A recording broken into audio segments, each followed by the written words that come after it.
Hello दोस्तों, welcome back to my channel. मैं तो अल्लाह भाई पीके में आपका स्वागत है। तो दोस्तों, आज का जो आपका टॉपिक है, जैसा कि आप देख ही रहे हैं, एनिसॉल निर्माण की विधि और इसके रासायनिक गुण को पढ़ेंगे। और ये प्रश्न सेम किससे रिलेटेड है, थोड़ा बहुत डाई एथिल ईथर से रिलेटेड होगा। तो अगर वो वीडियो आप नहीं देखे हैं तो सबसे पहले वो वीडियो ज़रूर देख लें, क्योंकि वहाँ से आपको बहुत कुछ समझने वाले हो। तो वो वीडियो ज़रूर देख लें। तो चलो हम शुरू करते हैं वीडियो को। तो सबसे पहला आपका एनिसॉल का अणु सूत्र पता होना चाहिए। क्या होगा? C6H5OCH3। ये हो जाएगा इसका अणु सूत्र। हाँ, इसका अगर स्ट्रक्चर बनाना है, संरचना सूत्र, तो इस तरह संरचना बनाएंगे जैसा कि यहाँ पे लिखा है। बेंजीन के ऊपर हम COCH3 लिखेंगे। इसका एक नाम और है मेथॉक्सी बेंजीन, और एक नाम है मेथिल फेनिल ईथर। तो तीन नाम मैंने बता दिए। पहला एनिसॉल, दूसरा ये IUPAC नेम है मेथॉक्सी बेंजीन, और एक नाम है मेथिल फेनिल ईथर। तो ये आपको ज़रूर याद कर लेना, क्योंकि अगर ये आपको नहीं याद रहेगा तो आप प्रश्न को नहीं हल कर सकते हो। तो ये आपको याद होने चाहिए, ठीक है। अब चलो वीडियो को हम शुरू करते हैं। और तो निर्माण की विधि हम 3 विधि बताएंगे। आप पेपर में जो भी आपको सरल लगे आप वो विधि लिख कर आना। तो तीनों विधि मैं बता रहा हूँ। पहली विधि आपकी क्या लिखी है कि सोडियम फिनॉक्साइड को मेथिल आयोडाइड के एल्कोहलीय विलयन के साथ गर्म करते हैं तो एनिसॉल प्राप्त होता है। तो ये आपकी है पहली विधि। हमें सोडियम फिनॉक्साइड को मेथिल आयोडाइड, ठीक है। अब यहाँ पे सोडियम फिनॉक्साइड का अणु सूत्र पता होना चाहिए। तो बहुत ही सिंपल है। तो इसका जो स्ट्रक्चर है, मतलब जो संरचना है, वो बहुत सरल है। तो मैं संरचना के माध्यम से बता रहा हूँ। तो आपको सबसे पहले यहाँ पे बेंजीन रिंग बना लेना है, और इसी के ऊपर आपको लिख देना है ONA, ठीक है। तो ये आपका हो गया सोडियम फिनॉक्साइड प्लस किसके साथ अब क्रिया करवाना है? मेथिल। मेथिल के लिए क्या लिखते हो? CH3, और आयोडाइड के लिए यहाँ पर हो जाएगा I। तो ये हो गया आपका रिएक्शन। और यहाँ पे जो उत्प्रेरक के रूप में काम करेगा वो काम करता है C2H5OH।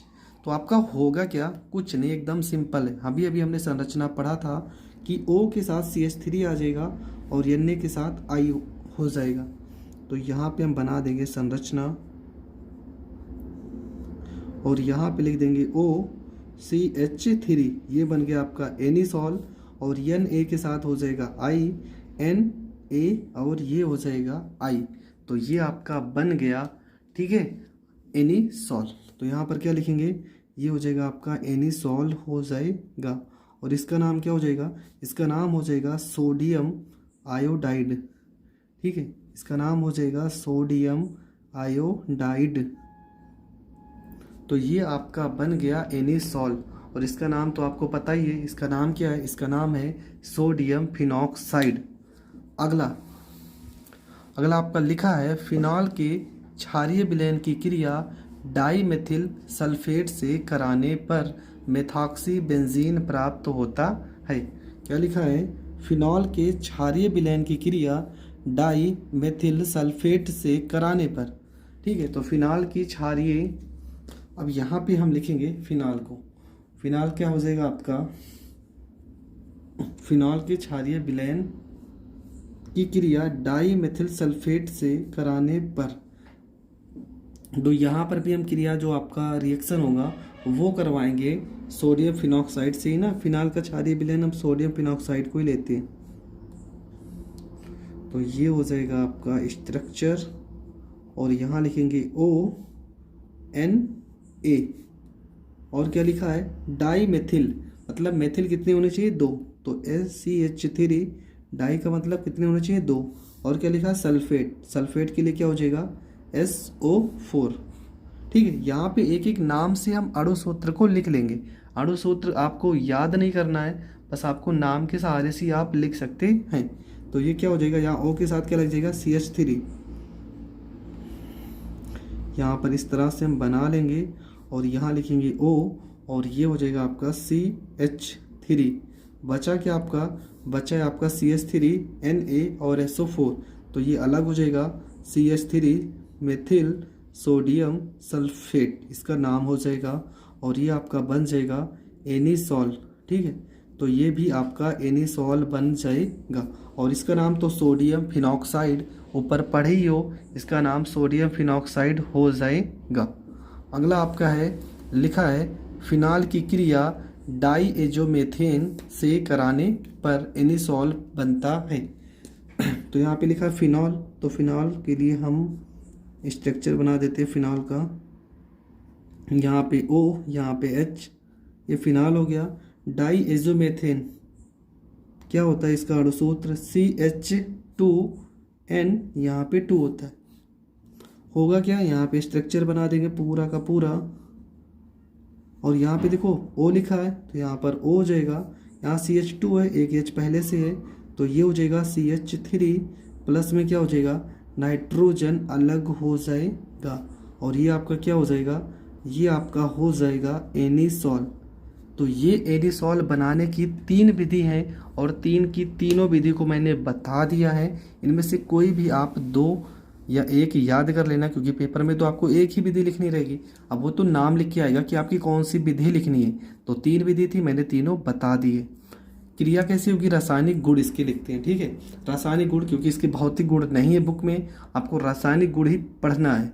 तो लिखा है HI से क्रिया हाइड्रोजन आयोडाइड से क्रिया करवाएंगे तो क्या बनेगा। तो सबसे पहले यहाँ पे हम एनिसॉल का स्ट्रक्चर बना लेते हैं। यहाँ पे होता है OCH3 और क्रिया करवाना है HI से। तो यहाँ पे HI से जब भी क्रिया करवाते हैं तो बन जाता है आपका फिनॉल और फिनॉल का स्ट्रक्चर हो जाएगा, यहाँ पर O है, यहाँ पे H हो जाएगा और प्लस में CH3 के साथ I लग जाएगा तो ये हो जाएगा CH3I। ये आपका क्या है, तो ये है आपका फिनॉल और इसका नाम क्या है, CH3I को हम पढ़ेंगे मेथिल आयोडाइड। तो ये हो गया आपका पहला रिएक्शन जिसमें बन रहा है फिनॉल और मेथिल आयोडाइड। चलो बढ़ते हैं अगले रिएक्शन की ओर। हाइड्रोजनीकरण रिएक्शन जो होगा वो थोड़ा इंपॉर्टेंट है और थोड़ा बड़ा भी है, पर ध्यान से समझना, बहुत ही सरल तरीके से बता रहा हूँ। सबसे पहले आपको यहाँ पर स्ट्रक्चर बना देना है, ठीक है, और स्ट्रक्चर के सहारे रिएक्शन करेंगे जिससे थोड़ा सा आसान हो जाए। यहाँ पर O लिखा है और यहाँ पे लिखा है आपका CH3। इसके यहाँ पे आपको पता है यहाँ पे भी H होते हैं, हर जगह पे यहाँ पर भी H होते हैं और यहाँ पर भी H होते हैं। इसका जब भी हाइड्रोजनीकरण क्रिया करवाते हैं तो ब्रोमीन के साथ करवाते हैं, ठीक है, ब्रोमीन के साथ करवाते हैं और आपका जो उत्प्रेरक रहेगा वो FeBr3 यहाँ पर 3 उत्प्रेरक की तरह कार्य करता है। होता क्या है, जहाँ जहाँ पे H लगे ना, यहाँ सब पे आ जाएगा Br। तो Br कितने होने चाहिए, 1 2 3, यहाँ पर 2 हैं तो इसको 3 करने के लिए ना 3 से यहाँ पे गुणा करते हैं तो बनेगा क्या, यहाँ पे पूरा का पूरा स्ट्रक्चर बन जाएगा। यहाँ पे OCH3 लिखा है, यहाँ पे Br हो जाएगा, यहाँ पर भी आपका Br हो जाएगा और यहाँ पर भी आपका Br हो जाएगा। प्लस में अभी देखो यहाँ पे H 3 H बचे हैं और 3 दूना 6 Br थे, 3 Br बचे हैं तो हो जाएगा 3HB और यहाँ पे हो जाएगा R। तो आपका बनेगा क्या, 3HBr और इसका नाम क्या हो जाएगा, इसका नाम हो जाएगा, पूरा नाम मैं बता रहा हूँ। देखो यहाँ पर 1 ये 2 3 ये 4 5 6 मतलब 2 नंबर पे, तो यहाँ पे 2 नंबर और यहाँ पे 4 नंबर और यहाँ पे 6 नंबर। कितनी बार है, 3 बार ना। तो ट्राई Br को हम लिखेंगे ब्रोमो एनिसॉल और HBr का नाम क्या है, हाइड्रोजन ब्रोमाइड। तो ये आपको पता होना चाहिए, इसका नाम क्या हो जाएगा 2,4,6 ट्राई ब्रोमो एनिसॉल। तो ये आपका हो जाएगा रिएक्शन कंप्लीट। अगला आपका क्या है, नाइट्रीकरण। अब नाइट्रीकरण में क्या लिखेंगे, तो नाइट्रीकरण में आपका है, नाइट्रीकरण का जो रिएक्शन है इसमें आपको सबसे पहले लिखना है, स्ट्रक्चर बना लेना है, जैसे अभी मैंने बनाया था सेम ऐसे ही आपको रिएक्शन स्ट्रक्चर बना लेना और यहाँ पे आपको लिखना है OCH, यहाँ पे 3, यहाँ पे H, यहाँ पे H और यहाँ पे H हो जाएगा और इसकी क्रिया करवाएंगे हम, ठीक है। नाइट्रीकरण लिखा है मतलब HNO3 से। HNO3 को हम कुछ इस तरह से लिख सकते हैं, OHNO2। देखो यहाँ पे इसको HNO3 है, HNO3 को हम ऐसे लिखेंगे, यहाँ पे H है, ये H है, N है तो N है, O3 है ना, तो 2 और 1 3 हो गया। और ये अपक्रिया जो होती है वो सांद्र H2SO4, सांद्र H2SO4 उत्प्रेरक की उपस्थिति में होती है। होगा क्या आपको, देखो ये जो स्ट्रक्चर है इसे हम बना लेते हैं यहाँ पे, और ये 2 बार बनेगा, ठीक है। ये 2 बार बनेगा क्योंकि कुछ मात्रा में ये भी रहेगा और कुछ मात्रा में ये भी। यहाँ पे OCH3 लिखा है तो OCH3 लिखेंगे, और यहाँ पर भी OCH3 लिखेंगे। होगा क्या, यहाँ पे जो H है ना, इस H की जगह पे NO2 आ जाएगा, इस H की जगह पे NO2 आ जाएगा। और यहाँ पर भी एक बार ये वाला H यहाँ से प्रतिस्थापित होगा और एक बार ये वाला, तो यहाँ पे हो जाएगा NO2। अब देखो यहाँ से H हटा था और यहाँ पे क्या लिखा है OH, तो ये हो जाएगा आपका प्लस में H2O, तो जल आपका अलग हो जाएगा। अब इसका नाम क्या है, इसका नाम है, ठीक है, अगर यहाँ पर कोई चीज़ भी जुड़ा होगा तो उसे हम आर्थो पढ़ते हैं, आर्थो, ठीक है। यहाँ पर अगर दूसरे नंबर पे पहला ये होता है दूसरा ये होता है आर्थो, और NO2 को हम क्या पढ़ेंगे, nitro, ortho nitro anisole, anisole. और यहाँ पे क्या लिखा है, यहाँ पे देखो इस जगह पे जुड़ा है ना, तो 1 2 3 4, चौथे नंबर पे जुड़ा होगा तो आप इसे पैरा पढ़ोगे, पैरा नाइट्रो,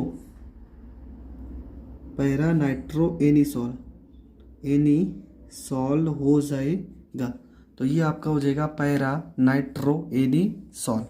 अगला लिखा है सल्फोनीकरण, इसमें क्या होगा आपका रिएक्शन, सल्फोनीकरण। तो सबसे पहले हम यहाँ पे बना लेते हैं स्ट्रक्चर, जैसे अभी तक बनाए हैं सेम वैसे ही बनाना है आपको, कोई चेंज नहीं करना है।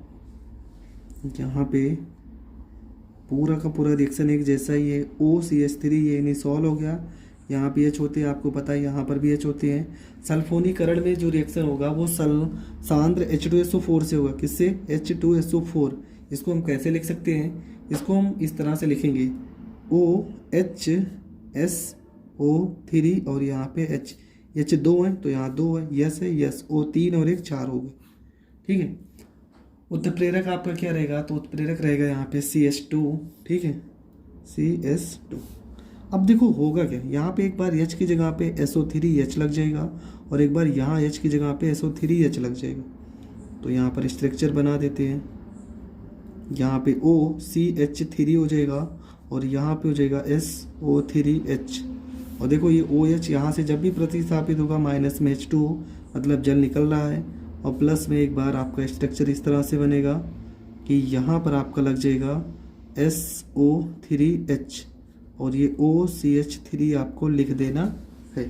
तो ये 2 तरह से बनेंगे, ठीक है। अब ये मत सोचना कि यहाँ पे भाग 2 बार क्यों लिखा है, इसी का कुछ भाग ये भी बनता है कुछ भाग ये भी बनता है। इसका नाम हो जाएगा, अभी बताए दूसरे नंबर पे है तो इसे हम आर्थो पढ़ते हैं, ये हो जाएगा आर्थो। और SO3H को हम क्या पढ़ेंगे, आर्थो, और यहाँ पे हो जाएगा मेथिल, ठीक है। SO3H नहीं यार, आर्थो होना चाहिए, और SO3H का नाम, तो इसका नाम नहीं क्लियर हो रहा है, ठीक है। मैं बता दूंगा कमेंट करके इसका नाम क्या होगा, वैसे मैं सोच के बता रहा हूँ, ठीक है। नाम याद आ गया, आर्थो एनिसोल सल्फोनिक बोलते हैं यार, सल्फोनिक को हमने कहा था ना, नाम थोड़ा कन्फ्यूज़न है पर नाम हमने देखा बुक में, सल्फोनिक अम्ल है। और इसका नाम यहाँ पे आर्थो लिखी हो, बस यहाँ पे पैरा कर दोगे, पैरा एनिसोल सल्फोनिक अम्ल, सल्फोनिक अम्ल इसका नाम हो जाएगा, ठीक है। तो ये हो गया इसका रिएक्शन। अगला रिएक्शन आपका क्या है, अगला रिएक्शन लिखा है फ्रीडल क्राफ्ट अभिक्रिया, ठीक है। फ्रीडल क्राफ्ट अभिक्रिया जो होती है वो एल्किलीकरण अपक्रिया होती है, ठीक है। फ्रीडल क्रॉफ्ट एल्किलीकरण अपक्रिया होती है और इसमें हम देखते हैं क्या करना है आपको। तो इसके दो पार्ट हैं, ठीक है। फ्रीडल क्रॉफ्ट अपक्रिया के दो पार्ट है, एक है आपका एल्कलीकरण और एक है आपका एसिलीकरण। तो दोनों हम समझते हैं। सबसे पहले यहाँ पे हम बना लेते हैं स्ट्रक्चर। ये हो जाएगा आपका एनिसाल OCH3, यहाँ पे H और यहाँ पे H प्लस में इसकी क्रिया जो होती है वो एसिटिल क्लोराइड मेथिल क्लोराइड से होगी CH3 और यहाँ पे Cl। और क्या रहेगा वो तो प्रेरक में रहेगा निर्जल AlCl3। ये हो जाएगा आपका उत्प्रेरक। होगा कि यहाँ H की जगह पे क्या लग जाएगा, H की जगह पे CH3 लग जाएगा और H के साथ ये Cl हो जाएगा, मतलब HCl तो यहाँ पर निकलेगा ही निकलेगा। और ये रिएक्शन बहुत ही सरल है।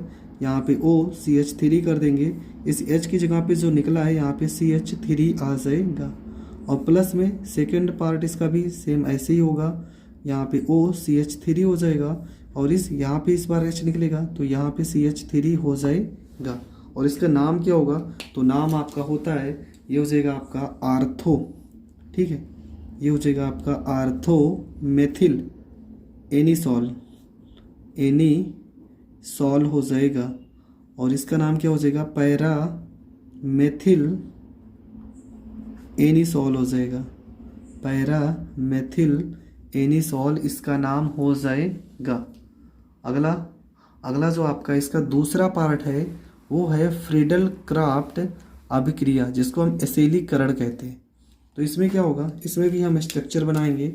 यहाँ पे सबसे पहले, ठीक है, ये आपका स्ट्रक्चर हो जाएगा, ये OCH3, यहाँ पे H और यहाँ पे H। और ये क्रिया जो होती है वो होती है एसिटिल क्लोराइड CH3COCl से, ठीक है।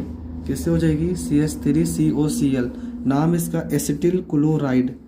उत्प्रेरक आपका क्या रहेगा, सेम यही जो ऊपर लिखे हैं, निर्जल AlCl3। तो यहाँ पर भी हम इसको बना लेते हैं ऐसे यहाँ पर, और यहाँ पर तो OCH3 हो जाएगा।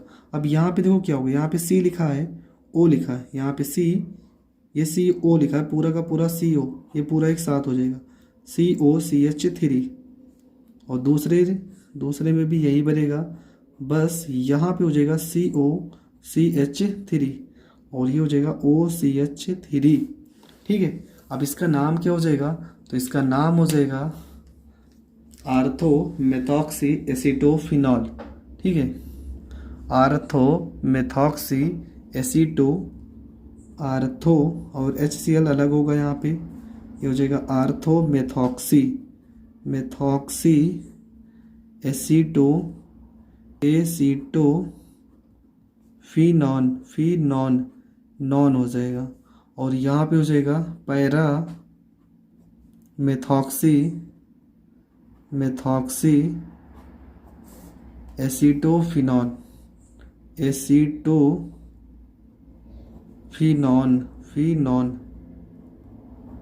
ठीक है।